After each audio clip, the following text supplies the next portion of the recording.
fantastic event, a real power through the people. Because what we have at the moment is bandit capitalism. Behind me here at Scottish Power, unleashed.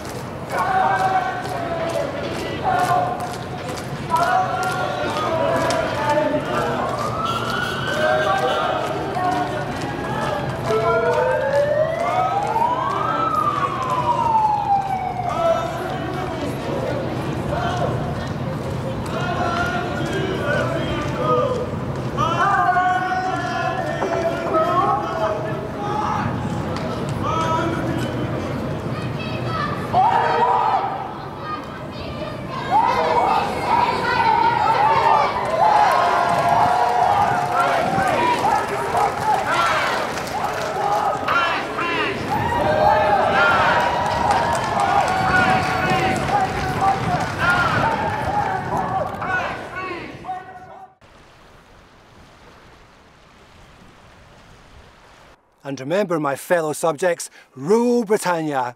Here it's all you need to know news. There's no propaganda, no fake news, and we will never feature subliminal messaging coercing unemployed young men from poor backgrounds into joining the army. A career you can count on for what's left of your life.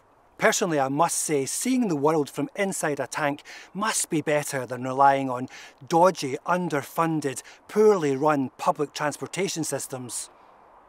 Thank you for watching, and God bless our wonderful union.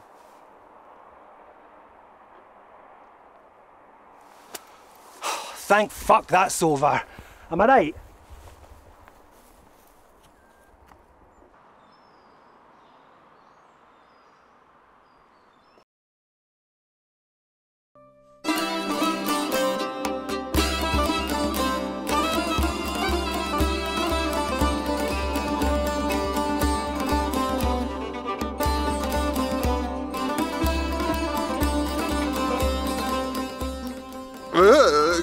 Grand Fry?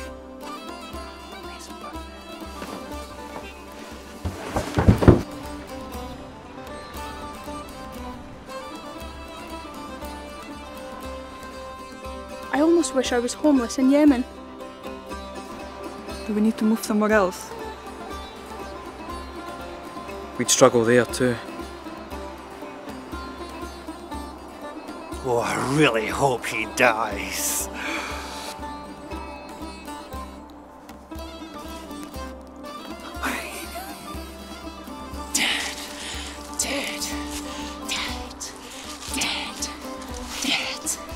Here, why don't you give me a wee role in this wee film that you're making? Because I reckon I'm a fucking star, by the way. Oh, thank God the football's on and rivalries are divisive. Oh yeah, well, you used to be funny.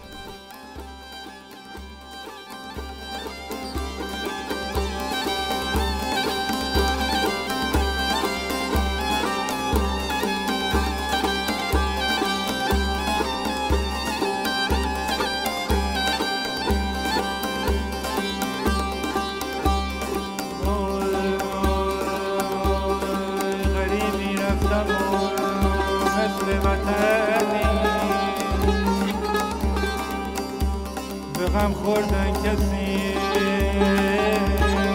مانند من